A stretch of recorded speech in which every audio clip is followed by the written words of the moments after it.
sebatas itu saja bukan berarti kemudian sampai seterusnya akan begitu. Ini juga namanya bagian dari kita yang menunjukkan sikap peduli. Karena itu pada kesempatan ini saya perlu menguraikan lebih dahulu bahwa kalau penginjilan artinya kita hanya mengabarkan, lalu menjadi percaya ataupun tidak itu tergantung pada orang yang bersangkutan dan juga kehendak Tuhan. Tapi kalau kristenisasi artinya kita mengkristenkan orang, mengambil keputusan untuk seseorang bisa menganut agama Kristen.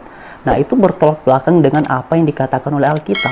Karena Alkitab lebih menghendaki bahwa menjadi Kristen, bahwa menjadi percaya itu adalah harus karena keputusan pribadi, dan juga keputusan itu tentu saja ada hubungannya dengan pengalaman spiritual dari yang bersangkutan. Jadi kalau penginjilan dengan kristenisasi itu dua istilah yang tidak sama, dua makna yang tidak sama.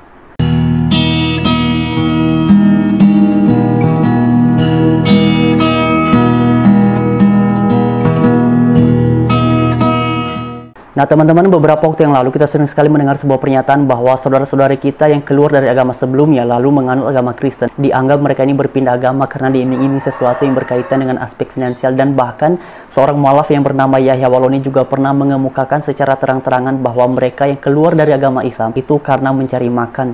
Nah tentu saja pernyataan seperti ini tidak benar, dan 1 jam yang lalu sebelum saya membuat konten ini, saya dapat satu video terkait dengan penjelasan dari seseorang yang merupakan mantan muslimah, dan puji Tuhan sekarang beliau ini sudah menganut agama Kristen. Dan saya pikir apa yang dijelaskan oleh beliau ini menjadi jawaban yang relevan, dan karena itu mari kita simak sama-sama apa yang disampaikannya dalam cuplikan video berikut ini. Jadi kalau untuk yang menopang untuk program ini, gini, ketika Tuhan menaruhkan hikmat tentang penginjilan ini, gini, saya sudah konfirm dengan suami saya. Suami saya bilang begini, suami saya pendoa. Dia bilang begini, jangan kamu pikirkan soal donatur.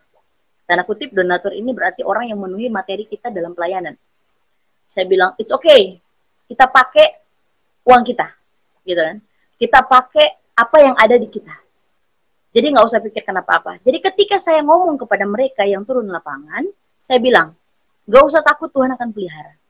Saya bilang, ketika memang benar-benar Tuhan izinkan atau Tuhan kirim orang yang benar-benar mau menopang pelayanan kita, itu nggak masalah buat Tuhan. Dan buat saya nggak bisa menolak. Karena memang pergerakan ini tanpa dana pun nggak akan bergerak.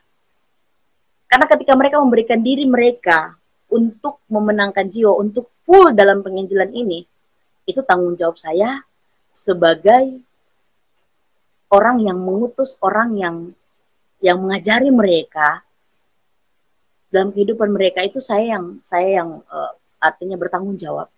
Ketika juga ada jiwa-jiwa yang dimenangkan, seperti orang Kedar, yang dimenangkan, saya bilang, Tuhan, saya tidak mau cuman memenangkan kerohaniannya, memenangkan jiwanya, sampai mereka ikut Engkau, Tuhan.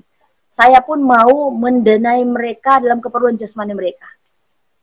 Jujur ketika ada anak-anak rohani saya, ketemu, mereka panggil mam gitu kan, saya bilang ya apa kabar, sehat enggak, begini-begini dan semuanya.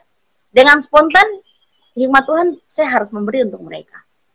Jadi saya bilang begini, untuk dana, untuk material, maksudnya untuk materi yang untuk pergerakan ini, saya pikir biar Tuhan yang kirim.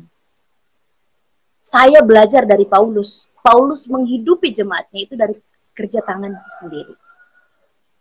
Dia sebagai seorang pekerja yang dia dapatkan upahnya dari pekerjaannya, kemudian menghidupi jemaatnya. Beda dengan zaman sekarang. Ya saya percaya ketika ini sudah di dalam pemantauan Tuhan, ketika ini benar-benar lurus untuk Tuhan, saya percaya Tuhan akan mengirimkan pertolongan Tuhan di waktu yang tepat. Nah teman-teman, itulah cuplikan videonya, dan sebelum kita membahasnya lebih lanjut, mari sama-sama kita simak dulu terkait dengan pernyataan Yahya Waloni sebagaimana yang saya sampaikan di awal tadi.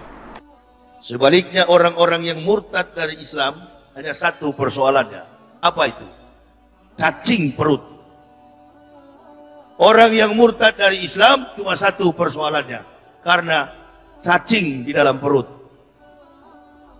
Karena isi perut. Yang murtad dari Islam artinya cari makan. Jadi jelas ya teman-teman, Dan kalau kita membandingkan berdasarkan penjelasan dari seseorang yang merupakan mantan muslimah ini, maka apa yang disampaikan oleh Yahya Waloni itu tidaklah benar. Nah, sekarang mari kita bahas sama-sama.